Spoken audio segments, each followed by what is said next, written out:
Hi friends, అందరూ ఎలా ఉన్నారో కింద కామెంట్ సెక్షన్లో షేర్ చేసుకోవటం మర్చిపోకండి. అలా సరదాగా కాసేపు మీతో నా డైలీ రొటీన్ షేర్ చేసుకోవడానికి మళ్ళీ మీ ముందుకు వచ్చేసాను. వీడియో ఎండ్ వరకు చూసి నచ్చితే లైక్ చేయటం మర్చిపోకండి. నాకు సన్ రైజ్ అన్న సన్సెట్ అన్న చాలా బాగా ఇష్టం. అది చూస్తూ ఉంటే మైండ్ పీస్ఫుల్గా అనిపిస్తూ ఉంటుంది. మీలో ఎంతమందికి ఇష్టమో కింద కామెంట్ సెక్షన్లో పోస్ట్ చేయటం మర్చిపోకండి. ఇంకా బయట తుడిచి ముగ్గు వేశాను. ఇంకా ఈరోజు మంచి డిటాక్స్ డ్రింక్తో నా డేని స్టార్ట్ చేస్తున్నాను. దానికోసమని ఒక గ్లాస్ వాటర్ తీసుకొని కొద్దిగా నిమ్మగడ్డిని లెమన్ గ్రాస్ని యాడ్ చేసుకున్నాను. ఇంకా వాటర్ బాయిల్ అయ్యేలోపు చెట్లకి వాటర్ పోస్తున్నాను. లెమన్ గ్రాస్ టీతో చాలా హెల్త్ బెనిఫిట్స్ ఉంటాయి. మనకి వెయిట్ లాస్ అవ్వటానికి ఉపయోగపడుతుంది. అలాగే బ్యాడ్ కొలెస్ట్రాల్ తగ్గిస్తుంది. హార్ట్ ప్రాబ్లమ్స్ కూడా రాకుండా మనల్ని ప్రివెంట్ చేస్తుంది. ఇవి బాగా బాయిల్ అయిన తర్వాత గ్రీన్ కలర్లోకి చేంజ్ అవుతుంది.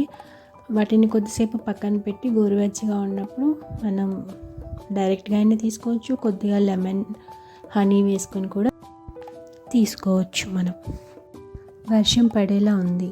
అలా క్లైమేట్ని చూస్తూ నా డిటాక్స్ డ్రింక్ని ఎంజాయ్ చేస్తున్నాను. నేను నిన్న నైట్ డిషెస్ నేను క్లీన్ చేయలేదు. అవి కొన్ని డిష్ వాషర్లో లోడ్ చేసి మిగిలినవి క్లీన్ చేసి షింక్ అంతా క్లీన్ చేసేసాను. ఇంకా అమ్మ వాళ్ళు వచ్చారని చెప్పాను కదా, వాళ్ళ కోసమని బ్రేక్ఫాస్ట్ కోసం రవ్వ ఉప్మా చేశాను. మా కోసం మిల్లెట్ ఉప్మా రవ్వ ఉంటుంది కదా, దాంతో ఈరోజు మా కోసం ఉప్మా తయారు చేస్తున్నాను. అది ఎలా తయారు చేసుకోవాలో నేను ఇప్పుడు మీకు చూపిస్తాను. మనకి కావాల్సిన ఉప్మా రవ్వని ముందుగానే నానబెట్టుకోవాలి. నేను 1 అవర్ నానబెట్టుకున్నాను ఇక్కడ. ఇంకా మనకి కావాల్సిన వెజిటేబుల్స్ అన్నీ కొద్దిగా వాటర్, కొద్దిగా సాల్ట్ వేసి ముందుగానే మనం ఉడికించుకోవాలి. వెజిటేబుల్స్ 75% కుక్ అయిన తర్వాత ఉప్మాకి కావాల్సిన వాటర్ పోసుకొని బాయిల్ అయిన తర్వాత మనం ముందుగా నానబెట్టుకున్న ఉప్మా రవ్వని అందులో వేసి కలుపుతూ ఉండాలి. ఇంకా ఇది కుక్ అవటానికి కొద్దిగా ఎక్కువ టైమే పడుతుంది. నాకు 20-25 మినిట్స్ వరకు పట్టింది. ఏం చేస్తున్నాం ఇద్దరం?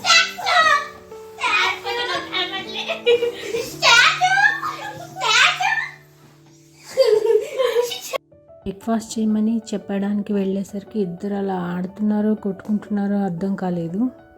ఇంకా హస్బెండ్ బ్రేక్ఫాస్ట్ ఫినిష్ చేసుకుని ఆఫీస్కి స్టార్ట్ అయ్యారు. మేమిద్దరం కలిసి బయటకు వచ్చి సెండ్ ఆఫ్ ఇచ్చాము. 11 o'clockకి అలా ఏదో క్రేవింగ్స్ లాగా అనిపిస్తే గ్రీన్ టీ కలుపుకున్నాను. గ్రీన్ టీ తాగుతూ వర్క్ చేస్తాను. ఇంకా ఆ రోజు వెదర్ ఏమో కూల్గా ఉంది. లంచ్ వచ్చేసి బెండకాయ ఫ్రై చేశాను. ఇంకా మిరియాల రసం కూడా పెట్టాను. అంతే ఫ్రెండ్స్, ఈ వీడియోని ఇక్కడితో ఎండ్ చేసేస్తున్నాను. మీకు ఈ వీడియో నచ్చింది అనుకుంటున్నాను. నచ్చితే like, share, comment and subscribe చేసుకోవటం మర్చిపోకండి. Thank you for watching and thank you for your time.